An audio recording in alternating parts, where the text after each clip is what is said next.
Mwiriwe neza nanone abanywanyi b'ibiganiro byacu abatwumviriza muri kano kanya abatwumviriza kuri no monesha kure yacu ana yanyu ya Burundi News TV imbonesha kure imwe rudende ibandanya kubategura ndetse no kubashikiriza amakuru akomeye cyane amakuru yihuta kandi agezweho ari karavugwa mu bigendanye n'umutekano politique diplomasi ndetse n'ibindi bigiye bitandukanye. Turi kuri uyu w'Imana igenekerezo rya 16 ntwarane 2025 ikaze kuri mwebwe mwese aho tugiye kurabira hamwe idonido ry'amakuru akomeye cyane amakuru agezweho ari karavugwa mu Burundi mu karere k'ibiyaga binini ndetse na hirya nino mwisi no ku makungu ya kure. Ikaze kuri mwebwe mwese rero by'umwariko reka mbabwire ingingo nkuru turaza kugenda turagarukaho cange turaza kugenda turibandaho muri kino kiganiro cyacu cy'uno munsi.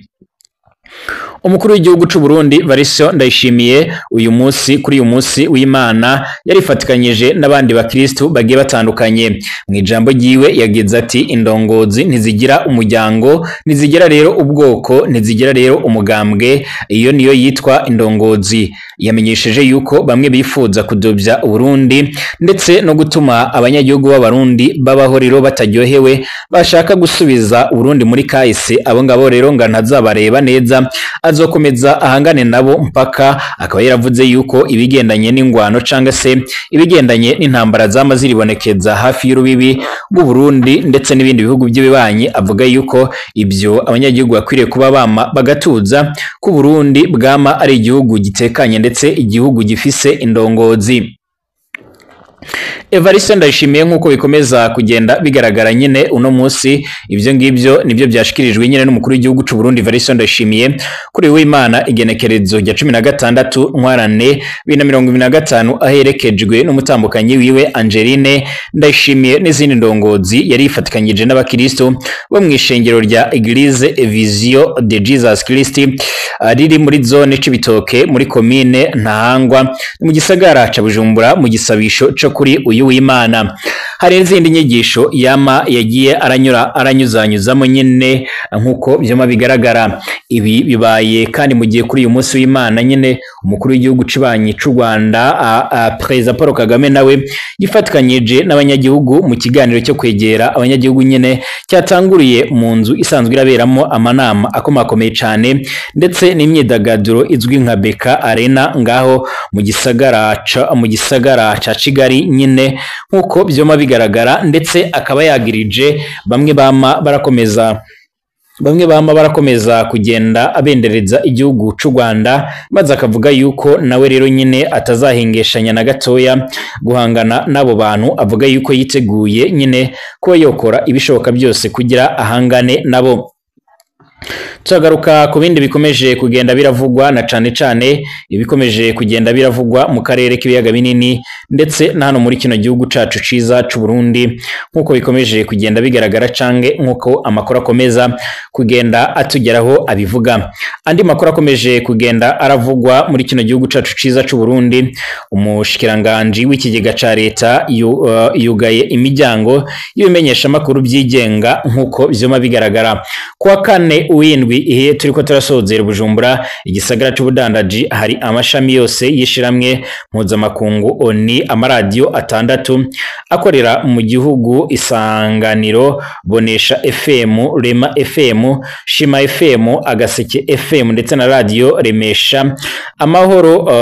Yaragiye hamwe rero nyine kugira ngo avuge rero nyine ku kibazo cy'inkora mutima itegeko ku murundi wese nyine w'imyaka 18 gutunga ikarata yo kwivuriza ko kugira ngo abantu nyine bahirigwe ibyo kwivuza nkuko byoma bigaragara. Turagaruka no kuyandi makuru akomeza kugenda nyine aragaragara, aho nyine hama haragaragara ubuzima buzimbye na cyane ku mpunzi muri kino gihugu cacu ciza c'u Burundi. Mwongere kwirwa neza nanone abanywanyi b'ibiganiro byacu batwumviriza muri kano kanya mwese ndabahaye ikaze kandi ndabifuriza kumererwa neza ndetse ndanabifuriza gukomeza kugira ibihe byiza cyane amuherereye mu bice bigiye bitandukanye. Ikaze kuri mwebwe mwese mubandanya mwumviriza amakuru n'ibiganiro byacu. Ikaze kuri mwebwe mwese mubana natwe 5 kuri 5 mwese, reka mbahereze mwiriwe kandi mbifurize kumererwa neza cyane. Abatwumviriza bari mu Burundi mu gisagara c'ubudandazi cya Bujumbura nyine, abatwumviriza bari Igitega, abatwumviriza bari mu bindi bice bimwe namwe bigiye bitandukanye ijya nino mwisi mu karere k'ibiyaga binini ndetse no mu makungu ya kure mwese ndabahaye ikaze kuri uyu w'Imana. Nimba ari ubwa mbere ushitse ngaha reka ndagusaba icyo ndi kwanditse sabone kugira ucaronka amakuru n'ibiganiro byacu ubane natwe 5 kuri 5 ndetse ibiganiro byacu nabisangize ku nshuti zawe. Ikaze kuri mwebwe mwese, reka amakuru n'ibiganiro byacu tuyatangurire muri kino gihugu cacu ciza c'u Burundi nkuko bikomeje kugenda bigaragara. Mu gihe umukuru w'igihugu cibanyi c'u Rwanda akomeza kugenda aravuga bamwe bagira uruhara mu bikorwa bimwe namwe bigendanye no guhungabanya umutekano w'u Rwanda ndetse n'abansi b'u Rwanda, akavuga yuko u Rwanda ruhora ku rugamba ndetse u Rwanda rwama rwiteguriye nyine gukomeza guhangana n'abo ngabo bashobora kuba boteza ibibazo igihugu c'u Rwanda. Nkuko vyoma bigaragara, ibi byabaye kuri uyu munsi w'Imana nyine aho yari mu kiganiro n'abaturage nkuko bikomeza kugenda bigaragara cange nkuko amakuru akomeza kugenda atugera bivuga. Perezida Paul Kagame kandi nawe yongeye kumvikana nyine nanone aranenga bamwe bakomeje kugenda nyine baragiriza u Rwanda ndetse baranibasira u Rwanda na kino gihe ibintu byama birakomera, na cane muri kino gihe nyine u Rwanda rwama biravugwa yuko goma ruriko rifatikanya n'ibihugu bigiye bitandukanye, na cane rwama rurimo rurifatikanya n'umuhari M23 nkuko bikomeza kugenda bigaragara. U Rwanda rwavuze yuko rutazahwema na rimwe nyine nkuko bikomeza kugenda bigaragara, rutazahwema na rimwe kuba nyine gocungera umutekano w'abanyagihugu, rukavuga yuko ruzakomeza kuma rurabikora nubwo amahanga yakomeza kugwagiriza ibyo ngibyo. Ibi byabaye nyine kuri uno munsi w'Imana aho nubundi yaje kumvikana aravuga amajambo akakaye cange amajambo akomeye cyane. Ibi byabaye kandi mu gihe umukuru w'igihugu c'u Burundi Evariste Ndayishimiye nawe nyine yari mu gisagara ca Bujumbura nyine mu gisabisho cyo kuri uno munsi w'Imana nkuko biriko biragaragara, aho yari ari kumwe n'abandi bagiye batandukanye harimwo by'umwariko aho yari kumwe rero nyine n'umutambukanyi wiwe Angelina Ndayishimiye n'abandi banyacyubahiro bagiye batandukanye nkuko amakuru akomeza kugenda atugera bivuga. Nkuko amakuru akomeza kugenda adushikira, yaje kwibutsa yuko indongozi nziza umubwo ni mu ijambo ry'umukuru w'igihugu nyine c'u Burundi, aho yavuze ati indongozi ntigira rero umuryango, ntigira rero ubwoko, ntigira umugambwe, yitwa indongozi. Ibi nibyo byashikirijwe n'umukuru w'igihugu c'u Burundi Evariste Ndayishimiye kuri uyu w'Imana igenekerezo rya 16 Ntwarante 2025, aho aherekejwe n'umutambukanyi wiwe Angelina Ndayishimiye n'izindi ndongozi yari ifatikanyije n'abakristo bo mw'ishongero rya Eglise Vision de Jesus Christ nkuko nabivuze, riri muri zone Cibitoke muri commune Ntahangwa mu gisagara ca Bujumbura mu gisabisho cyo kuri uyu w'Imana nkuko vyoma bigaragara.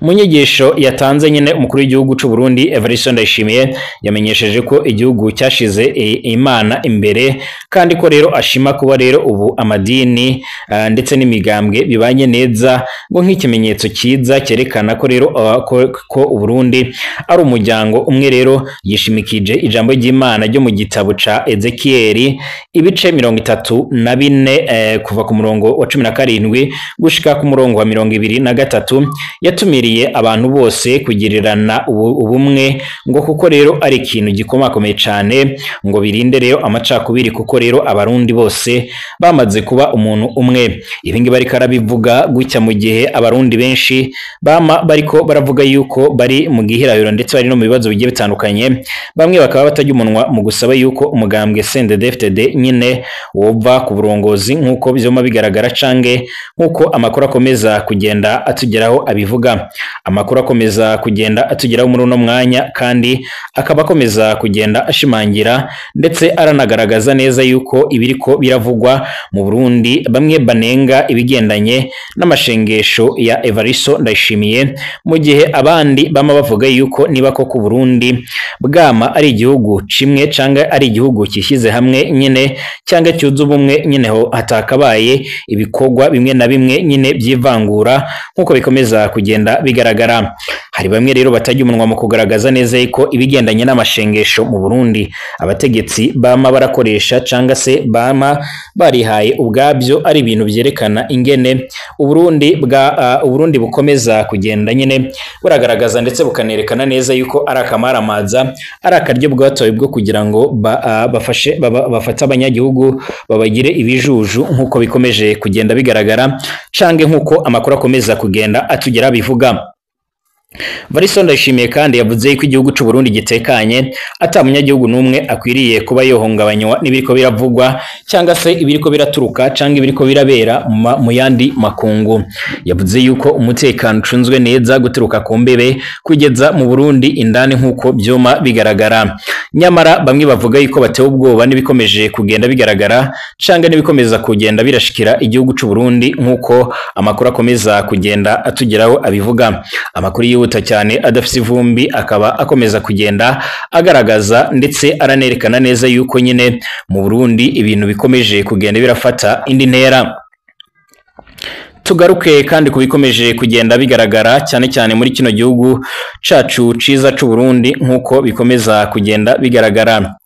Nkuko byama bigaragara kandi muri kino gihugu cacu ciza c'u Burundi haragashavu kenshi na cane nyine kubarongoye ibimenyesha makuru bamye kenshi nyine batabaza indongozi yuko bahura n'ingorane nyinshi cyane mu kuronka inkuru byariyamiriza inforo nyine iyibonekeza mu nzego za leta iyo kudatanga amakuru na cyane gufata nabi amenyesha makuru bariko rero bararondera inyishu ku bibazo bafise nkuko byoma bigaragara.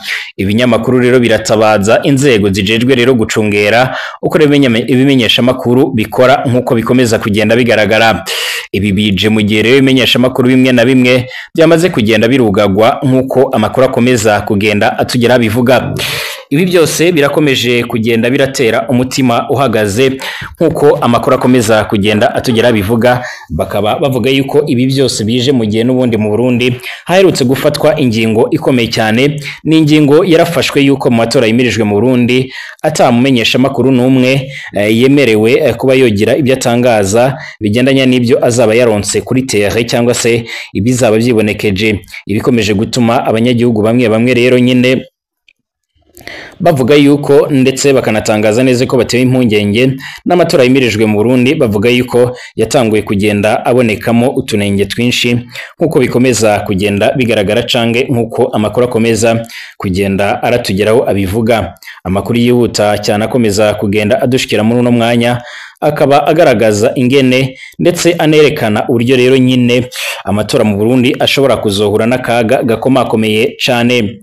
Perezida Paul Kagame kuri uyu w'Imana nkuko nari maze kugenda bivuga igerekezo rya 16 Werurwe 2025 yongeye kwihanangiriza igihugu c'Ububirigi cyahoze gikolonije u Rwanda, agaragaza neza yuko ari cyo nyirabayazana ibibazo byose biri mu karere harimo n'ikiri mu burasirazuba bwa Repubulika Iharanira Intwaro ya Kongo ni mu gihugu cibanyi c'u Rwanda. Yarabitangarije muri Beka Arena aho rero yahuye n'abanyagihugu bahagarariye abandi no mu mujyi wa Kigali n'abavuye mu tundi turere n'inshuti z'u Rwanda muri gahunda yo kwegera abanyagihugu.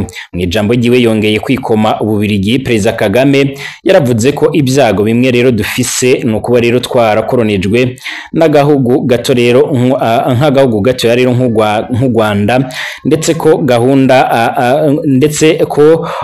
ndetse ako gahugu nyine